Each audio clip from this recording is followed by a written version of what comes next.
Our guest says that when you look at the U.S. markets, they're at a critical resistance level, and he does see continued pressure ahead on the U.S. dollar. We're joined by David Burrows, President and Chief Investment Strategist at Barometer Capital Management. Great to see you, David, as ever. Great to see you too, Andy. Let's put up, say, a 5-year chart for the S&P 500. So you reckon a resistance level is often a level at which the market has trouble breaking above. So tell us about your thinking. Yeah, so look, the U.S. market has been going through a structural change for like 6-7 months now. Since early June, semiconductors, which have been leadership, and large cap growth underperformed until the market sort of broke in February and March to go lower.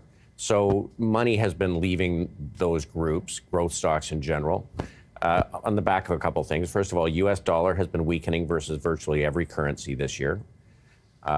For years, global investors have been buying U.S. stocks because the currency was strong in the U.S. and the market was strong. They were buying growth stocks because they didn't have them in their local markets. Over the last number of months, global stocks are doing just great, and their currencies are doing well. And that's without talking about changes in tariff policies.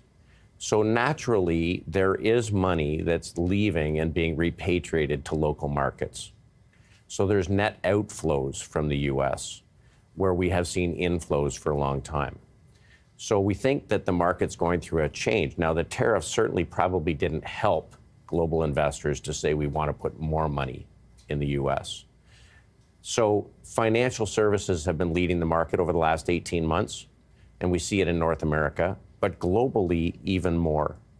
So if you were to look at the European banks index, it's making new highs, and the U.S. financials continue to behave quite well, led by insurance companies. Our Canadian financials are doing well.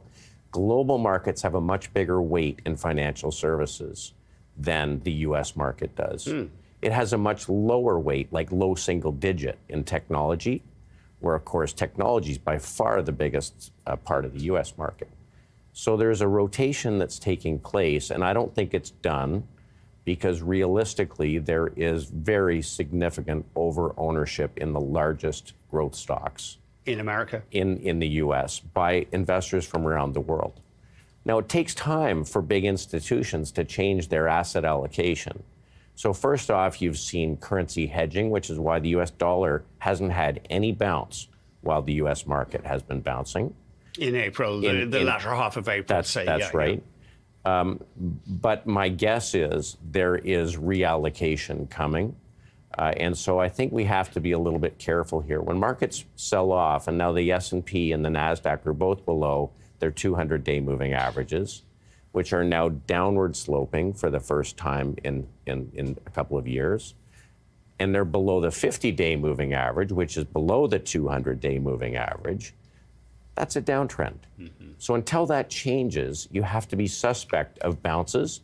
And probably if you have positions that are not participating or not outperforming, you probably want to consider reducing those weights. It's interesting. I mean, we know that we've heard warnings that the tariff economic effects, we've only started to see the beginnings of that. And you think this reallocation out of America, that is also a story that is a good way to run? Yeah, this predates the tariffs. But on the tariffs, investors are in a tough spot because they're getting hard data right now, like earnings, which is backward looking over the last quarter, encompasses very little of what may have been done or changed in the market by consumers.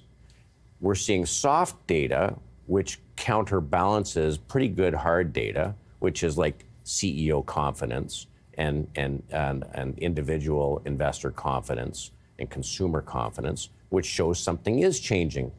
So it's a tricky time for investors. They're afraid to miss a bounce, but at the same time, they worry about the uncertainties. And realistically, as a professional investor, I would say there are more uncertainties right now than I've seen in many years. You have some ideas for us. Dave, maybe we could jump ahead to an equity here. Banco Santander, the big European bank. You said that you like the look of the European financials. Tell us what attracts you about Santander. So look, financials are the leadership group in the market. They benefit when long-term rates go higher and short-term rates go lower, right? In general, this environment benefits the lender. Santander's in 40 countries around the world. You get exposure to North America. You get exposure to South America. You get exposure to Europe. It is truly a global bank. It's like a $117 billion market cap. It's an integrated bank. They've got a wealth management business. They've got retail banking. They've got corporate banking. They've got capital markets. They've done a great job of transforming themselves into a digital bank. Like 97% of their IT is in the cloud. They've got a great digital footprint. So we think that this is a good way to play global ex-US, because US is a small piece of their business, be in a leadership sector. Global banks are less expensive than US banks, and we think that there's great growth opportunities in many of their markets. Based in Madrid, a yield on the US listed stock of about 3.4%. Here at home, Enbridge, you think, is a decent prospect? Yeah, so outside of our very large cash weight, we're 35 or 40% cash in short-term deposits currently. So I want to be clear. That's a big cash weighting, yeah. It is a big cash weight. We would like to be focused in things that are not going to be impacted by tariffs. Enbridge, of course, transports 30% of all the crude oil in North America, 20% of all the natural gas. It's the largest gas distribution business in North America. It's exceedingly well run. It's got a 5.8% dividend. You know, this is a great defensive position for any portfolio. That's interesting. I didn't know. I mean, they just did two major gas utility acquisitions in the United States. Well, it was a while ago now, I believe. Yeah, almost 6% the yield, as you say. Yeah, so it'll grow single digits, and the network is growing, and we know the trade after the trade. Okay, we worry about what's happening right now, but no matter what happens, we're going to need more power in North America to fuel what's going on in technology, and natural gas is going to be a major supplier into the demand for power growth. David, thanks very much indeed. Thanks, Andy. David Burrows, President and Chief Investment Strategist at Barometer Capital Markets. Okay. Yeah.